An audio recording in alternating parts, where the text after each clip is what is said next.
Hello friends, कैसे हैं आप सब। मैं पंकज कुमार सरस फिर से आपका स्वागत करता हूं आपके ही यूट्यूब चैनल आयुर्वेद सरस जीवन में।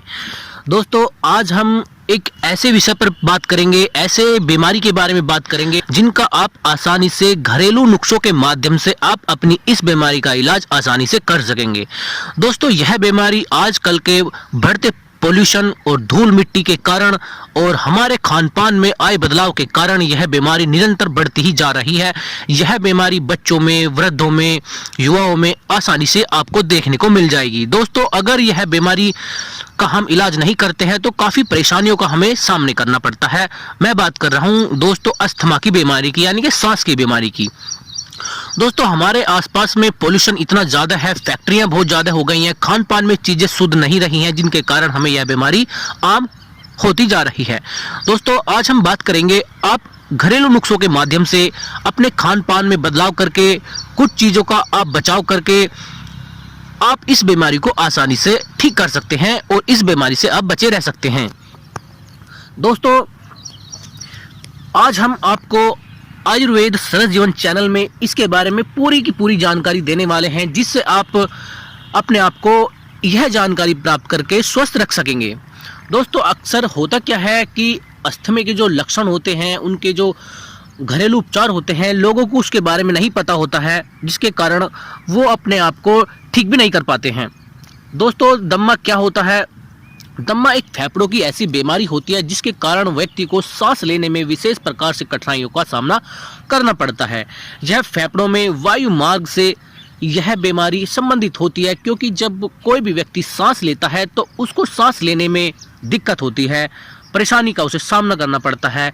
जो सांस लेने की नली है उसमें सूजन आ जाती है, श्वसन मार्ग में सिकुड़न पैदा हो जाती है, जिससे उसको सांस लेने में, उसकी जो सांस लेने की ट्यूब है उसमें प्रॉब्लम आ जाती है और जिससे वह सांस नहीं ले पाता है। फेफड़ों के अंदर बाहर सांस लेने में उसको दिक्कत महसूस होने लगती है।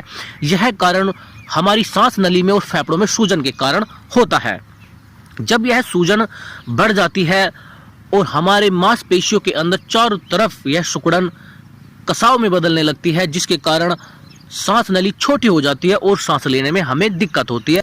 खांसी, घबराहट और सीने में जकड़न जैसे लक्षण उसमें उत्पन्न हो जाते हैं, जिसके कारण व्यक्ति परेशान होने लगता है, उसको रात भर नींद भी आसानी से नहीं आती है।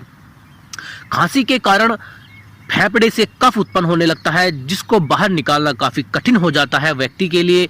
अनेक लोग चाहते हैं कि अस्थमा जड़ से ठीक कर लिया जाए, लेकिन घरेलू उपचारों के माध्यम से अगर उनकी आपको जानकारी नहीं होती है तो वह इसका इलाज भी नहीं कर पाते हैं। दोस्तों, इसलिए हम आपको बताएंगे कि आप अस्थमा को जड़ से किस प्रकार ठीक कर सकते हैं अपने घरेलू नुस्खों के माध्यम से। दोस्तों, सबसे पहले यह जानना होगा कि अस्थमा होता क्या है। दोस्तों, आयुर्वेद में अस्थमा को तमक श्वास कहा गया है। यह वात, पित्त, कफ दोष विकृत होने के कारण श्वास नली से संबंधित एक बीमारी है, जो श्वास नली में सिकुड़न जकड़न के कारण, सूजन के कारण यह बीमारी उत्पन्न हो जाती है, जिससे सांस लेते समय सीटीसी और सैड सैड की आवाज गले से बाहर निकलती है। दोस्तों, आयुर्वेदिक तरीकों के माध्यम से इसको आसानी से ठीक किया जा सकता है। दोस्तों, अगर बात करते हैं अस्थमा के प्रकार की, अस्थमा कितने प्रकार के होते हैं, तो दोस्तों यह विभिन्न प्रकार के होते हैं, जैसे perennial asthma, seasonal asthma, allergic asthma, non allergic asthma और एक्यूपेशनल अस्थमा। दोस्तों, जो एलर्जिक अस्थमा होता है उसमें क्या होता है कि किसी विशेष चीज से उस व्यक्ति को एलर्जी होती है, जैसे धूल से, मिट्टी से, धुएं से और खुशबू से, जिसके कारण उसको एलर्जी हो जाती है और सांस लेने में उन्हें दिक्कत होती है, सांस उनकी फूलने लगती है। या किसी भी प्रकार से अगर मौसम में बदलाव आता है तो उससे भी उनको सांस लेने में प्रॉब्लम होती है। दोस्तों, नॉन एलर्जिक अस्थमा क्या होता है, इसके बारे में भी जानकारी ले लेते हैं। जब कोई व्यक्ति अधिक तनाव में होता है, किसी को ज़्यादा टेंशन होती है, किसी के कारण, किसी बात के कारण वो अधिक तनाव में चला जाता है, तो उसको भी बहुत सर्दी, खांसी, जुकाम जैसी शिकायतें होने लगती हैं। अब सीजनल अस्थमा दोस्तों क्या होता है? सीजनल अस्थमा जो मौसम में बदलाव आते हैं उनके कारण, जो परागकण होते हैं, नमी के कारण उनको यह बीमारी अस्थमा की हो जाती है। एक्यूपेशनल अस्थमा क्या होता है? यह कारखानों में काम करने वाले कुछ विशेष लोगों को हो जाता है, जैसे किसी कारखाने में काम कर रहे हैं तो उसके कण हमारी नाक में चले जाते हैं और हमें एलर्जी पैदा कर देते हैं, हमारी श्वास नली को प्रभावित करते हैं, हमारे फेफड़ों को प्रभावित कर देते हैं, जिससे हमें यह बीमारी हो जाती है। अब दोस्तों अस्थमा के क्या क्या लक्षण होते हैं इसके बारे में भी थोड़ी सी हम जानकारी आपको दे देते हैं। दोस्तों बार बार खांसी का आना, अधिक तौर से खांसी जब हम लेते हैं उसमें कठिनाइयों का आना, यह एक कारण होता है सांस की बीमारी का और श्वसन संबंधी बीमारी का, अस्थमा जैसी बीमारी का। सांस लेते समय गले से सीटी की आवाज़ बाहर आना, साई साई की आवाज़ गले से निकलना, छाती में जकड़न, सांस लेते समय दबाव महसूस करना, भारीपन महसूस करना, सांस फूलना और सांस के समय कठिनाई होना और कफ का बाहर आना, खांसी के माध्यम से बार बार खरड़ खरड़ की आवाज़ करके बाहर मल का निकलना, गले का अवरुद्ध शुष्क हो जाना, बेचैनी होना, नाड़ी गति का बढ़ जाना, ये सभी एक कारण होते हैं जिनको अस्थमा हो जाता है। अस्थमा की लक्षण को यह दर्शाते हैं। दोस्तों अस्थमा को रोकने के लिए क्या आपको उपाय करने हैं, अब इस बारे में भी थोड़ी सी हम चर्चा करेंगे। दोस्तों दमा के मरीजों को बारिश और सर्दी के मौसम में कभी भी बाहर नहीं निकलना चाहिए। अगर निकलना चाहिए तो उसके लिए आपको सावधानी बरतनी चाहिए। धूल भरी जगहों से आपको जाने से बचना चाहिए। अगर आप धूल भरी जगह में आप जाना ही चाहते हैं तो मुंह पर मास्क, रुमाल या दुपट्टा वगैरह आप लगा करके आपको जाना चाहिए। बारिश के समय जब नमी हो जाती है तो उससे संक्रमण अधिक मात्रा में हो जाता है और उससे भी हमको बचना चाहिए। ज़्यादा ठंडे और ज़्यादा नमी वाले वातावरण में हमें अवॉइड करना चाहिए। अगर जाना ही है तो सावधानी पूर्वक हमें चीज़ों को करना चाहिए। घर से बाहर अगर आप निकलने जा रहे हैं तो आपको मास्क आपको अपने फेस पर जरूर लगाना चाहिए, जिससे धूल मिट्टी के कण आप सीधे संपर्क में ना आए और आपकी नाक और गले की प्रॉब्लम पैदा ना हो। सर्दी के मौसम में धुएं में आपको जाने से बचना चाहिए और धुंध में आपको जाने से बचना चाहिए। ताज़ा पेट कीटनाशक स्प्रे, अगरबत्ती, मच्छर भगाने वाले कोयल्स, धुआं, खुशबूदार इत्र से हमें बचना चाहिए, क्योंकि दोस्तों जिन्हें एलर्जिक प्रॉब्लम होती है ये चीज़ें उन्हें काफ़ी प्रभावित करती हैं और बहुत ही तेज़ी से असर करती हैं, जिससे उनको समस्या पैदा हो जाती है।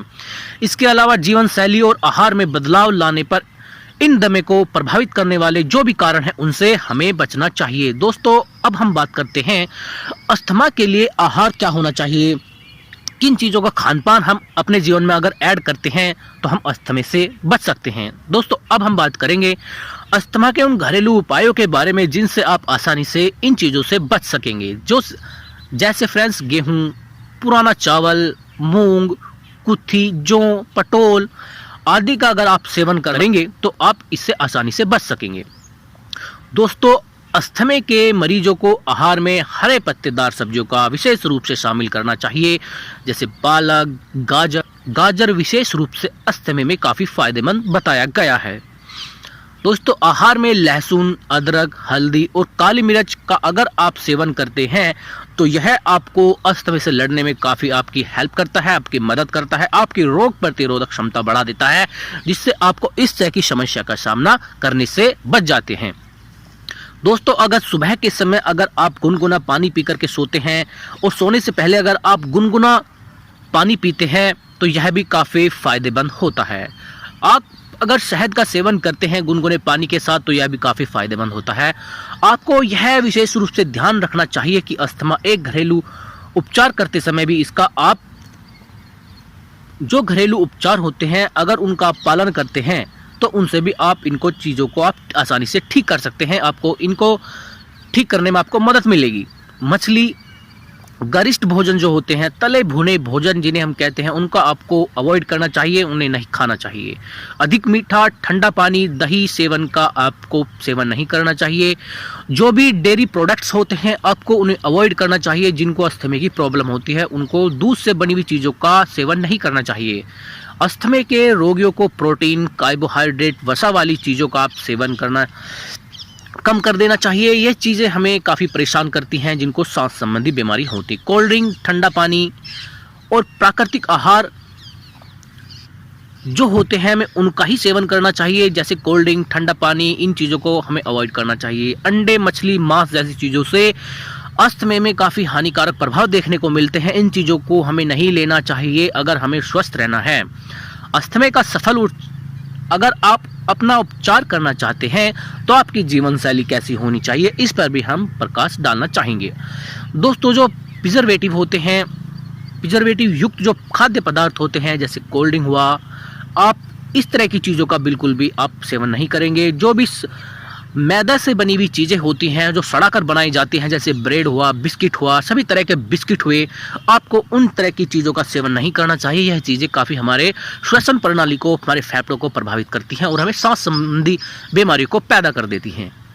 नियमित रूप से प्राणायाम, सूर्य नमस्कार सांस की बीमारी में काफ़ी फ़ायदा पहुंचाता है। अगर आप इस तरह के चीज़ों को अपने जीवन में ऐड कर लेते हैं तो आपको काफ़ी राहत इसमें देखने को मिलेगी। दोस्तों, ठंडे तथा नमी युक्त वातावरण में आपको जाने से बचना चाहिए। अत्यधिक शारीरिक व्यायाम भी आपको नहीं करना चाहिए। योगासन आपको करना चाहिए। अगर आप अस्थमा पर इलाज कर रहे हैं, अपने आप इलाज कर रहे हैं, तो उसमें आप घरेलू उपचारों के माध्यम से काफ़ी आसानी से इन चीज़ों को आसानी से ख़त्म कर सकते हैं।